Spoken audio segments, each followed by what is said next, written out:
నమస్తే welcome to శ్రీపేపర్ news. ముందుగా headlines. కేంద్ర బడ్జెట్ ను ప్రవేశపెట్టిన ఆర్థిక శాఖ మంత్రి నిర్మలా సీతారామన్. కొత్త పనుల స్లాబ్లను ప్రకటించిన కేంద్రం.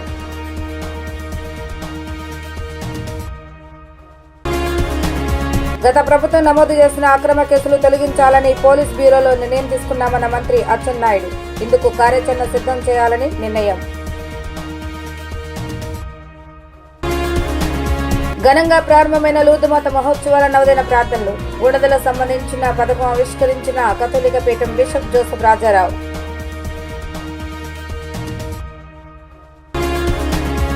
$12 లక్షల వరకు వ్యక్తిగత ఆదాయ పన్ను నుంచి మినహాయింపు ఇస్తున్నట్లుగా కేంద్ర ఆర్థిక శాఖ మంత్రి నిర్మలా సీతారామన్ ప్రకటించారు.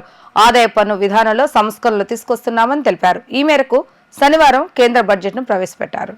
కేంద్ర ప్రభుత్వం అదిరిపోయే శుభవార్త చెప్పింది. 12 లక్షల లోపు ఆదాయం కలిగిన వారు ట్యాక్స్ కట్టాల్సిన పని లేదని స్పష్టం చేసింది. కొత్త పన్ను స్లాబ్లను సవరించింది కేంద్ర ప్రభుత్వం. 12 లక్షల వరకు పన్ను మినహాయింపులు ఇచ్చింది. 1 లక్ష నుంచి 4 లక్షల ఆదాయం ఉంటే రూపాయి కట్టాల్సిన అవసరం లేదు.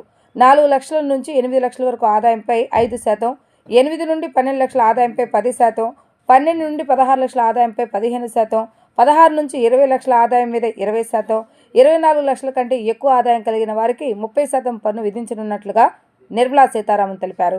In recognition of their contribution, we have periodically reduced their tax burden.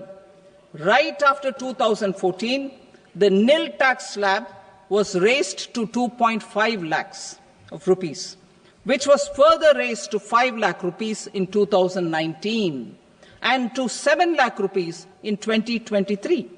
This is reflective of our government's trust on the middle class taxpayers. I am now happy to announce that there will be no income tax payable up to income of 12 lakh rupees.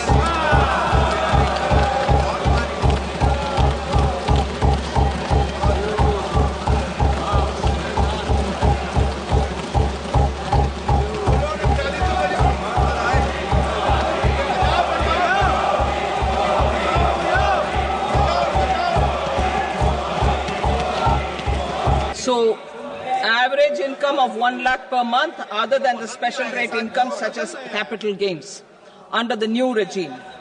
This limit will be 12.75 lakh for salaried taxpayers due to the standard deduction of 75,000. Slabs and rates are being changed across the board to benefit all taxpayers. The new structure will substantially reduce the taxes of the middle class and leave more money in their hands, boosting household consumption, savings and investment. In the new tax regime, I propose to revise tax rate structures as follows.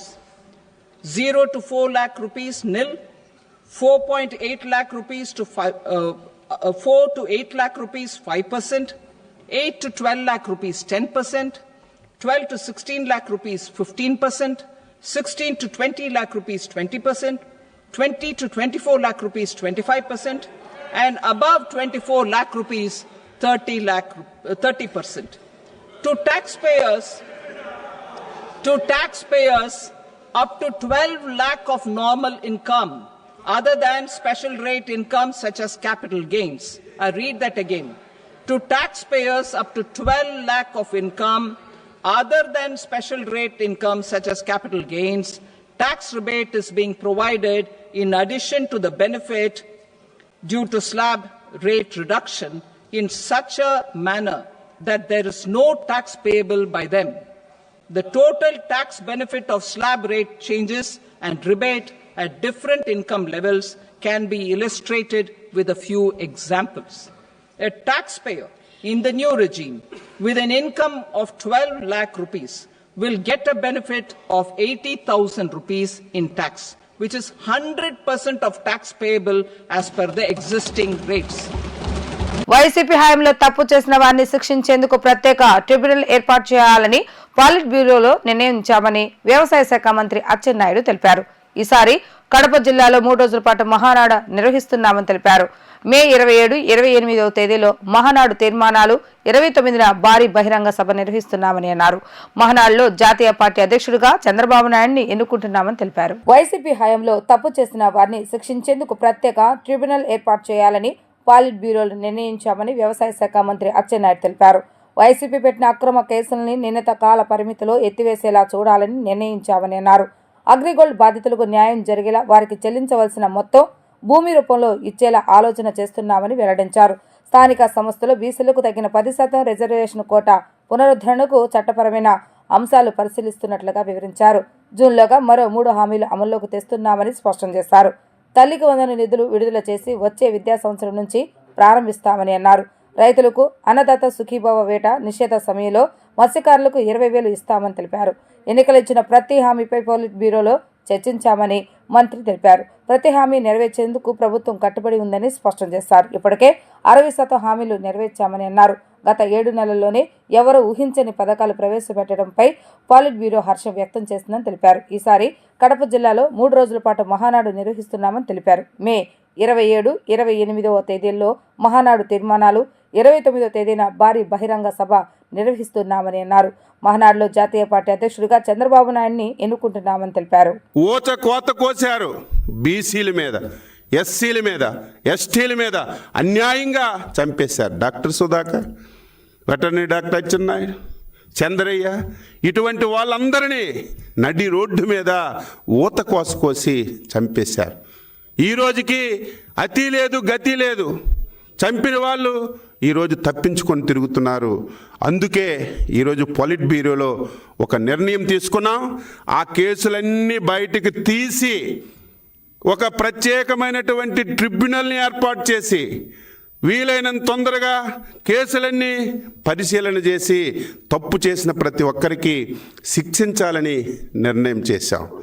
దీంతో పాటుగా 5 సంవత్సరాలు విజయనగరం జిల్లాలో రాముడు తల తీయడం, అంతర్వేదిలో రథం కాల్చడం, దేవాలయాల మీద విపరీతం దాడులు జరిగాయి.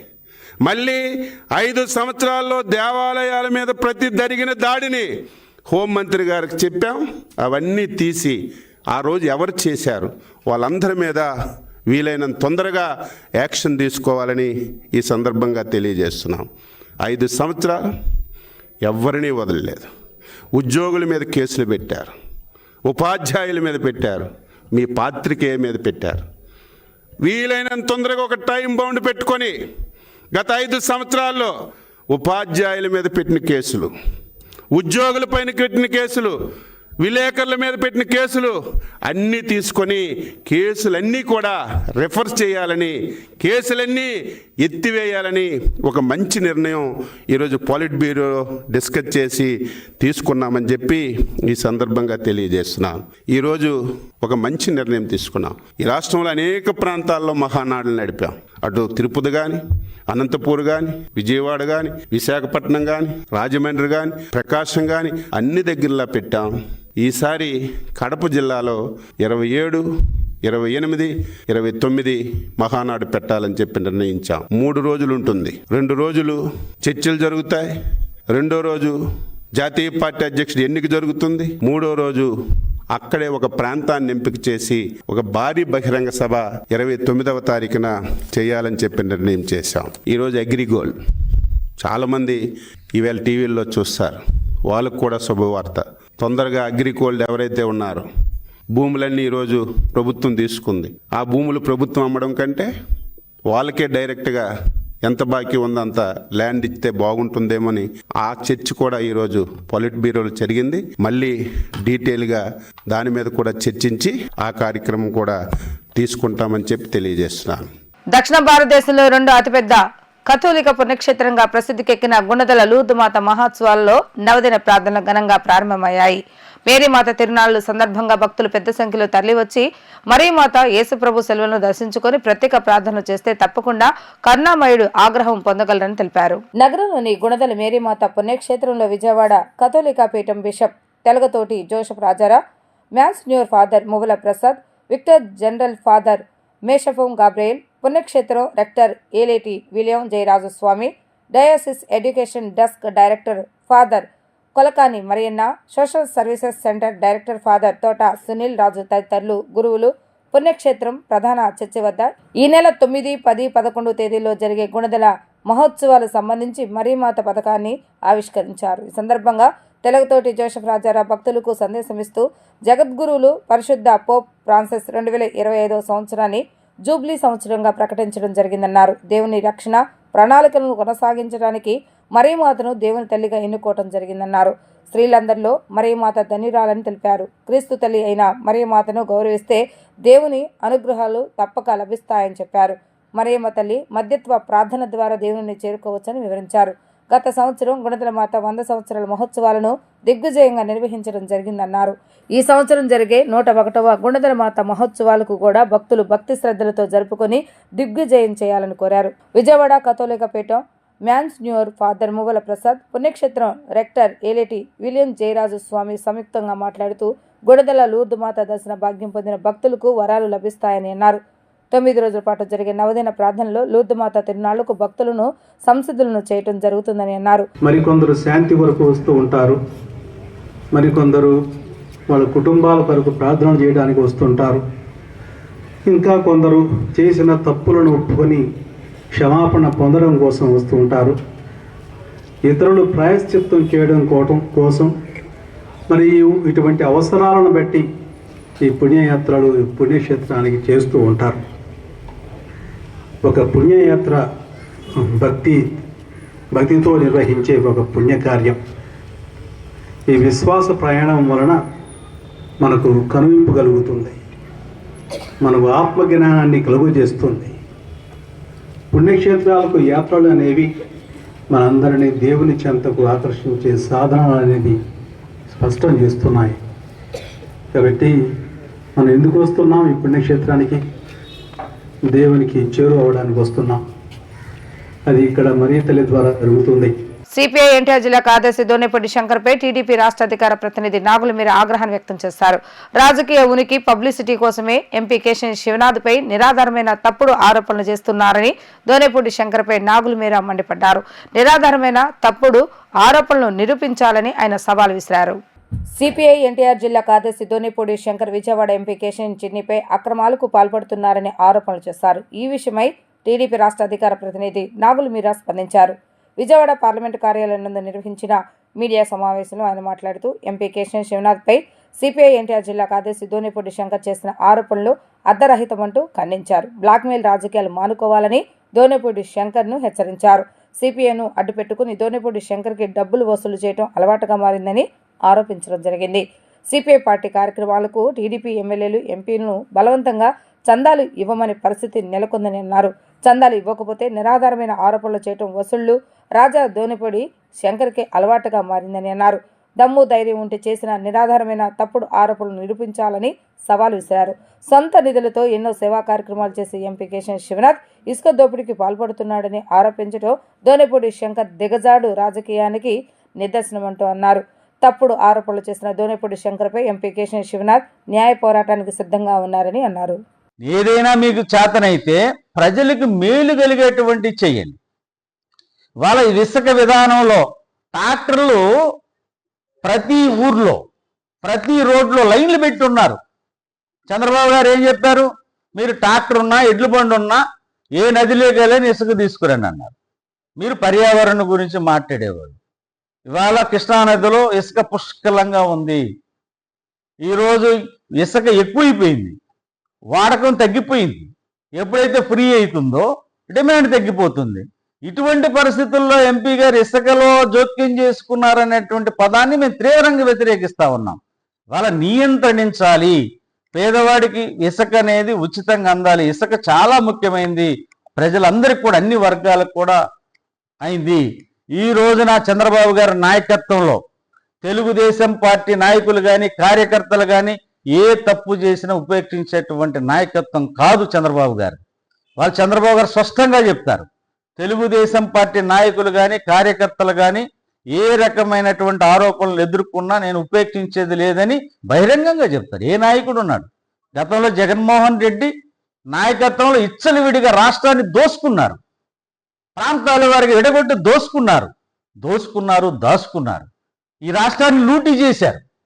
ఈ రాష్ట్రాన్ని అప్పుల పాలు చేశారు.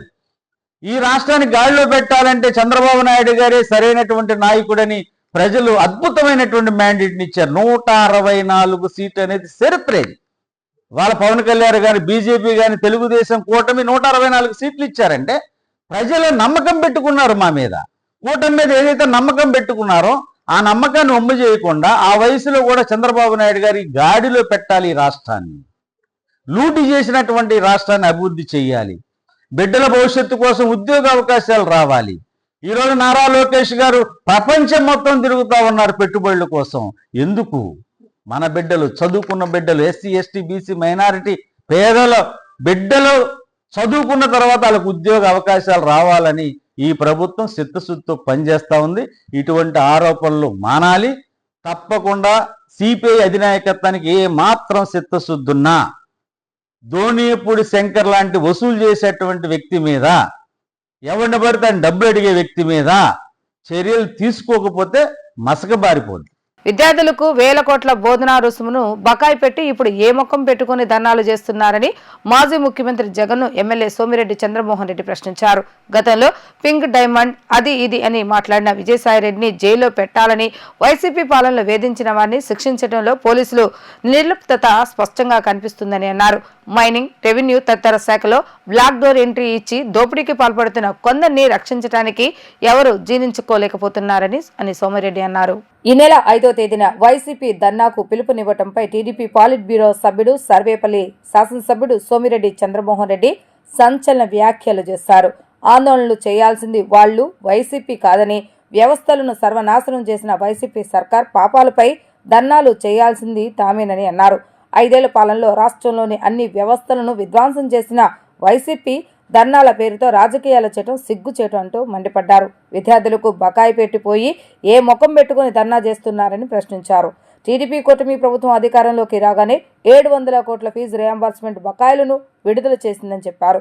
రాష్ట్రంలో విద్యా వ్యవస్థకు సంబంధించిన ఆసర్ నివేదిక వైసీపీ ప్రభుత్వ ఘోర వైఫల్యానికి అద్దం పడుతుందని అన్నారు. నారా లోకేష్ విద్యాశాఖ మంత్రిగా బాధ్యతలు చేపట్టిన తర్వాత విద్యా వ్యవస్థను తిరిగి గాడిలో పెడుతున్నామని అన్నారు. ప్రభుత్వం వచ్చి 8 నెలలైనా A1, A2లతో పాటు అంతా తామై వ్యవహరించిన ఆ నలుగురిలో ఎవరిపైనా చర్యలు లేవని, మా వాళ్ళు ధర్నా చేయాలంటున్నారంటూ సంచలన కామెంట్స్ చేశారు. అన్ని వ్యవస్థలని విధ్వంసం చేసిన వైసీపీ ధర్నాలు చేస్తుంది సిగ్గు లేకుండా. 5వ తేదీ ఫీజు రియంబర్స్మెంట్ గురించి చేస్తుందంట. ఎంత బకాయిలు పెట్టిపోయినారు మీరు? మేము 700 కోట్లు ఆల్రెడీ రిలీజ్ చేసాం. ఓవరాల్గా బకాయిలు 6,000 కోట్లు రిలీజ్ చేసాం. అక్కడ అసలు నివేదిక ఏమిచ్చింది? ఘోరంగా ఉంది పరిస్థితి. 8వ తరగతి విద్యార్థి 3వ తరగతి పుస్తకాలు చదవలేని పరిస్థితుల్లో ఆంధ్రప్రదేశ్లో ఉంది అని చెప్పారు. అంటే నాడు నేడు నువ్వే చెప్పుకున్నావు. అక్కడ ఆ టాయిలెట్స్ కూడా దరిద్రమైన పరిస్థితి అని చెప్పేసి అసలు ఇచ్చిన నివేదిక. అంటే అసలు అంటే annual status of education report వాళ్ళు ఇచ్చిన దాని మీద మీరు 5వ తేదీ ధర్నా చేస్తున్నారు. మీరు చేసిన పాపాల మీద ధర్నాలు చేయండి. అందుకంటే ఘోరం ఇంకోటి లేదు. డిఎస్సి మేము 16,437 మందికి ఉద్యోగాలు ఇచ్చేదానికి అరౌండ్ మార్చ్ 15 నోటిఫికేషన్ ఇవ్వబోతున్నాం. తమరు ఎప్పుడన్నా చేశారా టీచర్స్ రిక్రూట్మెంట్, డిఎస్సీలు? ఏంలే. అసలు పరిస్థితి ఏంటంటే మేము ధర్నాలు చేయాలా? మీరు వ్యవస్థలు సర్వనాశనం చేసి ల్యాండ్ మాఫియా, మైనింగ్ మాఫియాల్లో రోజు ఇప్పటికీ మీ కథలే మేము చదువుకోవాల్సి వస్తుంది. పత్రిక తెరిస్తే మీదే, మీ స్కామ్లే. మేము ధర్నా చేయాలంటున్నారు మా వాళ్ళు. ఏంటంటే 8 నెలలు అయిపోయింది. ఆ A1, A2 కాకుండా ఆ నలుగురు ఇద్దరు కలిస్తే 6 మంది. వాళ్ళని ఒక్కరి మీద ఇంకా చర్యలు లేవు. బ్యాక్డ్రాప్లో కూర్చొని ఇంకా వాళ్ళు పెత్తనం చేస్తున్నారని స్టోరీలు చదువుతుంటే మా కార్యకర్తలు అసహనం, అన్రెస్ట్ పెరిగిపోతుంది. మేం చేయాలి ధర్నా, మీ మీద చర్యలు ఇమ్మీడియట్గా తీసుకోవాలని, మీరు చేసిన పాపాలకి ఫలితం అనుభవించాలని. విద్యా వ్యవస్థని సర్వనాశనం చేశారు. ఇప్పుడు లోకేష్ బాబు గారు వచ్చిన తర్వాత టోటల్ స్ట్రీమ్ లైన్ చేసినాడు. వ్యవస్థకి మళ్ళీ తిరిగి పూర్వజన్మని ఇచ్చినాడు. ఆయన పరిస్థితి ట్రాక్లో పెట్టాడు. దళితుల్లో అట్టడుగునున్న వ్యక్తి మొదటి ప్రయోజనం పొందగలిగినప్పుడే సామాజిక వెనుకబాటుతనం పోతుందని సామాజిక న్యాయ సాధన వేదిక రాష్ట్ర కన్వీనర్ ఎస్ఆర్ వేమన్ అన్నారు. సామాజిక వెనుకబాటుతనం ఆధారంగా లభించిన రిజర్వేషన్లు అసలు ప్రయోజనం నెరవేరుతుందని చెప్పారు. సామాజిక న్యాయ సాధన వేదిక రాష్ట్ర convener SR Vemana press club లో విలేకరుల సమావేశాన్ని నిర్వహించారు. ఈ సందర్భంగా ఆయన మాట్లాడుతూ ఎస్సీ రిజర్వేషన్లు అమలయ్యే క్రమంలో ఎత్తుపల్లాలు సహజంగా ఏర్పడివేనని అన్నారు. ప్రజాస్వామిక ఆచరణలో భాగంగా రిజర్వేషన్ల అమలులో ఏర్పడిన అవాంతరాలను సరిచేయటం అందరి కర్తవ్యం కావాలని అన్నారు. బీసీలలో అమలవుతున్న ఏబీసీడీ వర్గీకరణ విఫలమైన కారణంగానే ఎంబీసీ ఆందోళనలు జరుగుతున్నాయని అన్నారు. సమస్యకు చూపే పరిష్కారమే తిరిగి సమస్యగా మారుతుందని అన్నారు. సామాజిక వెనుకబాటుతనం ఆధారిత ఎంపిక విధానం మాత్రమే ఎస్సీ రిజర్వేషన్లో ఎగుడుదిగుళ్లను సరిచేయగలమని తెలిపారు. ఈ పద్ధతిలో ఉపకులం ప్రాతిపదికన కాకుండా వ్యక్తి వెనుకబాటుతనం ఆధారంగా ఎంపిక విధానం ఉంటుందని అన్నారు. ఉపకులం ఆధార ఎంపిక ప్రక్రియ కారణంగా ఆయా నమూనాలతో ఇప్పటికే అభివృద్ధి చెందిన వారు మాత్రమే గరిష్టంగా మళ్లీ రిజర్వేషన్ ఫలాలు పొందుతున్నారని వివరించారు. 2 తెలుగు రాష్ట్రాల్లో ఎస్సీ రిజర్వేషన్ సంబంధించినటువంటి వివాదం చాలా తీవ్ర స్థాయికి వెళ్ళిపోయి 2 మేజర్ కులాల మధ్యన వైరుధ్యంగా మారింది. అసలు ఈ విషయం రిజర్వేషన్కి సంబంధించినటువంటి అంశానికి సంబంధించి మా కులానికి ఓటా రాలేదని 2 మేజర్ కులాలు ఆందోళన చేస్తున్నటువంటి ఈ నేపథ్యంలో ఆ 2 కులాలు కాకుండా 58 కులాలు పేరు ఊరు లేనటువంటి 57 కులాలకు న్యాయం జరగటంలో ఈ 2 కులాలు పెద్దగా పట్టించుకోవట్లేదనే ఉద్దేశంతో, అసలు రిజర్వేషన్స్ ఎవరికి దక్కాలనే ఉద్దేశంతో సామాజిక న్యాయ సాధన వేదిక గత 25 సంవత్సరాల నుంచి ఈ అంశంపై పనిచేస్తుంది.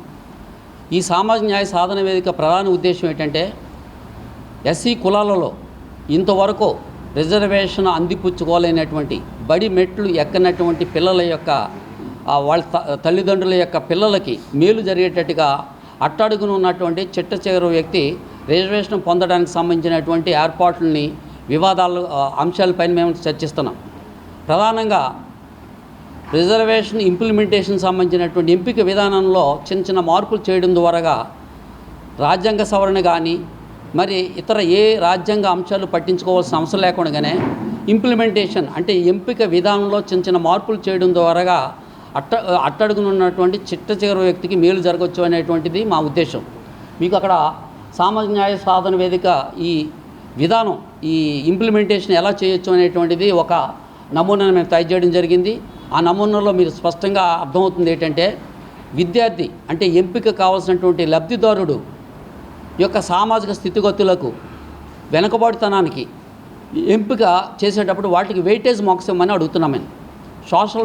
సోషల్ బ్యాక్వర్డ్నెస్ వెయిటేజ్ మార్క్స్ సామాజిక వెనుకబాటుతన ఆధారిత ఎంపిక విధానం ఇది.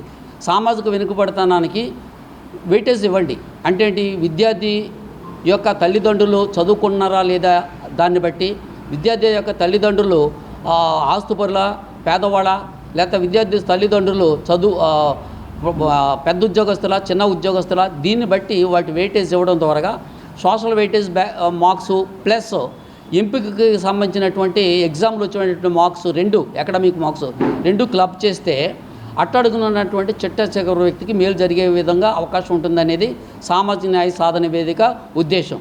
దీంట్లో వర్గీకరణ వలన కానీ వర్గీకరణ వ్యతిరేకత వలన కానీ కులాలకు సంబంధించినటువంటి రిజర్వేషనే జరుగుతుంది తప్ప కులంలో ఒకవేళ అదే జరిగితే కులంలో 3-4 తరాలుగా రిజర్వేషన్ అందిపుచ్చుకున్న వ్యక్తులకే మేలు జరుగుతుంది.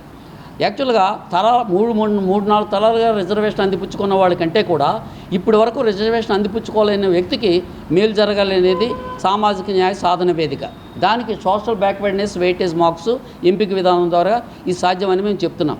మాలలకు జరుగుతున్న అన్యాయాన్ని చాటే ఉద్దేశంతో ఫిబ్రవరి 2వ తేదీ విజయవాడ రాఘవయ్య పార్క్ సమీపంలోని ఎంబీకే భవన్లో చారిత్రాత్మక సభ నిర్వహిస్తున్నట్లుగా మాల సంఘాల వ్యవస్థాపక అధ్యక్షుడు అన్నవరపు కిషోర్ తెలిపారు. AM+ మాల సంఘాల సంయుక్త ఆధ్వర్యంలో అంబేద్కర్ ఆలోచన విధానంతో మేము సైతం పేరుతో నిర్వహించనున్న ఈ సభకు ఉమ్మడి తెలుగు రాష్ట్రాల్లోని దళిత మేధావులు మాల కులానికి చెందిన ప్రజా పరిధిలో ముఖ్య నాయకులు పాల్గొంటారని ఆయన స్పష్టం చేశారు. ప్రతి ఒక్కరూ ఈ సభకు హాజరై జయప్రదం చేయాలని, సభలో మాలల అభ్యున్నతి దిశగా సంచలనాత్మక నిర్ణయం తీసుకోవడం జరుగుతుందని చెప్పారు. మాల మహానాడు రాష్ట్ర ప్రధాన కార్యదర్శి దాసి జయప్రకాష్ కెనడి మాట్లాడుతూ రాష్ట్రంలోని టీడీపీ కూటమి ప్రభుత్వం, కేంద్రంలోని బీజేపీ ప్రభుత్వం మాలలకు అన్యాయం చేసే దిశగా అడుగులు వేస్తున్నాయని అన్నారు. బీజేపీ ప్రభుత్వ కుట్రలో సుప్రీంకోర్టు పావుగా మారిందని, ఆర్ఎస్ఎస్ రాసిన వర్గీకరణ తీర్పును అమలు చేయాలని చూస్తుందని అన్నారు. సుప్రీంకోర్టు ఇచ్చిన తీర్పును దేశవ్యాప్తంగా మేధావులంతా వ్యతిరేకిస్తున్నారని, ఎంఆర్పీఎస్ నాయకుడు మందాకృష్ణ మాదిగ తన స్వలాభం కోసం ఎస్సీల వర్గీకరణ చేసి విడగొట్టాలని చూస్తున్నాడని అన్నారు. ఎస్సీలలో వర్గీకరణ జరిగితే మందాకృష్ణ మాదిగకు వ్యక్తిగత ప్రయోజనమే తప్ప ఎస్సీలకు చేకూరే ప్రయోజనం ఏమీ ఉండదన్నారు. సుప్రీంకోర్టు తీర్పు అమలైతే మాలలకు తీవ్ర అన్యాయం జరుగుతుందని అన్నారు. మాలలకు న్యాయం జరిగేందుకు మాలలంతా సమైక్యంగా ఉండేందుకు నిర్వహించిన సభకు అందరూ తరలి రావాలని పిలుపునిచ్చారు. మాల సంఘాల జేఏసీ వ్యవస్థాపక అధ్యక్షుడిని రేపు విజయవాడలో మాకినేని బసవపున్నయ్య ఆడిటోరియంలో చారిత్రాత్మక సభ ఒకటి నిర్వహిస్తున్నాం. అంబేద్కర్ గారి ఆలోచన విధానంలో మేము సైతం అనేటువంటి ఒక బహిరంగ సభ లాంటి చిన్న మినీ సభ రేపు జరగబోతుంది. ఈ సభలో ముఖ్య అతిథులుగా ఏఎం వ్యవస్థాపక అధ్యక్షులు పివి సునీల్ కుమార్ గారు, ఐపీఎస్ గారు, తర్వాత తెలంగాణ ఎమ్మెల్యేలు ఇద్దరు వివేక్ గారు, నాగరాజు గారు, వారితో పాటు లా కాలేజీ ప్రొఫెసర్ వినోద్ గారు, ఉభయ రాష్ట్రాల్లోని అంబేద్కర్ వాదులు, మేధావులు అందరూ కూడా హాజరవుతున్నారు. రేపు ముఖ్యంగా వర్గీకరణపై చర్చా వేదిక జరగబోతుంది. ఈ సభలో రాష్ట్రంలోని దళిత ప్రజా కుల సంఘ నాయకులందరూ కూడా మీ ఈగోస్ పక్కన పెట్టి రేపు ఆ మీటింగ్ని జయప్రదం చేయవలసిందిగా అందరినీ కోరుకుంటున్నాను. ఈ మీటింగ్లో ముఖ్యంగా ఏఎం ప్లస్ మాల సంఘాలు కలిసి సంయుక్తంగా నిర్వహించబోయే సభ. రేపు ఆ సభలోనే ఒక సంచలనాత్మకమైనటువంటి నిర్ణయం మేము తీసుకోబోతున్నాం. అది రేపు చర్చించిన తర్వాత రేపు సభలో వెల్లడిస్తాం. ఈరోజు దేశవ్యాప్తంగా బీజేపీ ప్రభుత్వ కుట్రలో, తెలుగుదేశం పార్టీ ప్రభుత్వ కుట్రలో సుప్రీంకోర్టు పావుగా మారి ఒక ఆర్ఎస్ఎస్ రాసిన తీర్పుని ఈ భారతదేశంలో దళితుల మీదకు వదిలారు. అదే వర్గీకరణ అనే ఒక భూతాన్ని దేశవ్యాప్తంగా దళితులందరూ కూడా ఈ వర్గీకరణని వ్యతిరేకిస్తున్నారు. సుప్రీంకోర్టు ఇచ్చిన తీర్పునకు వ్యతిరేకంగా ఏ రాష్ట్రాలు కూడా ఈ వర్గీకరణ విషయాన్ని పక్కన పెడితే తెలుగు రాష్ట్రాలైనటువంటి ఆంధ్రప్రదేశ్, తెలంగాణలో ఇక్కడ చంద్రబాబు నాయుడు గారు, అక్కడ రేవంత్ రెడ్డి గారు, ఇద్దరిది ఒకే ఆత్మ. వీళ్ళిద్దరూ కలిసి ఈ రెండు రాష్ట్రాల్లో మాలల్ని పాతాళ లోకానికి తొక్కడం కోసం ఒక కుట్ర చేస్తున్నారు. శరవేగంగా వర్గీకరణ జరగాలని, శరవేగంగా మాలల్ని అభివృద్ధి పదంలో పయనిస్తున్న మాలని తొక్కేయాలని ఈ రెండు ప్రభుత్వాలు చూస్తున్నాయి. వర్గీకరణ జరిగింది, మేము బాగుపడిపోతాం అనుకుంటున్న మాదిగ సోదరులారా, ఒక్కసారి ఆ తీర్పు చదవండి. ఆ తీర్పు చదివితే ఎంత నష్టం ఈ దళిత జాతికి జరుగుతుందో మీకు అర్థమవుతుంది. అప్పుడైనా మీరు మాతో ఈ వర్గీకరణకు వ్యతిరేక ఉద్యమంలో మీరు పాల్గొంటారు. తీర్పు చదవకుండా ఏదో సాధించామనే ధోరణిలో మాలల మీద కక్ష కట్టి ఒక రాజకీయ కుట్రలో మీరు భాగస్వాములై మందాకృష్ణ లాంటి ఒక దళిత ద్రోహిని మాటలను మీరు ఈరోజు వర్గీకరణ చేయమని అడుగుతున్నారు. షార్జా నుండి గన్నవరం రావాల్సిన ఎయిర్ ఇండియా విమానం అరగంట నుంచి గాల్లో చక్కర్లు కొట్టింది. వాతావరణంలో దట్టంగా వ్యాపించిన పొగమంచు కారణంగా సేఫ్ ల్యాండింగ్ ఇబ్బందికరంగా మారింది.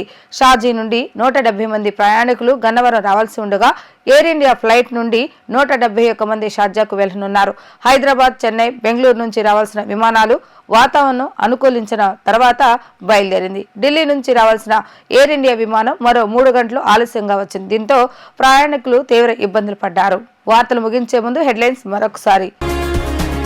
కేంద్ర బడ్జెట్ ను ప్రవేశపెట్టిన ఆర్థిక శాఖ మంత్రి నిర్మలా సీతారామన్. కొత్త పనుల స్లాబ్లను ప్రకటించిన కేంద్రం.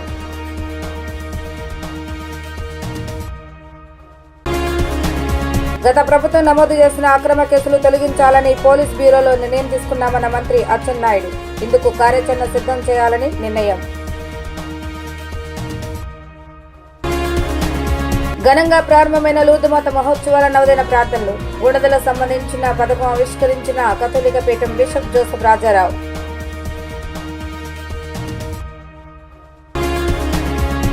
ఇవి రోజు వార్తా విశేషాలు. మరలా తిరిగి ప్రసారమే వార్తల్లో మళ్ళీ కలుద్దాం. అంతవరకు సెలవు. నమస్కారం.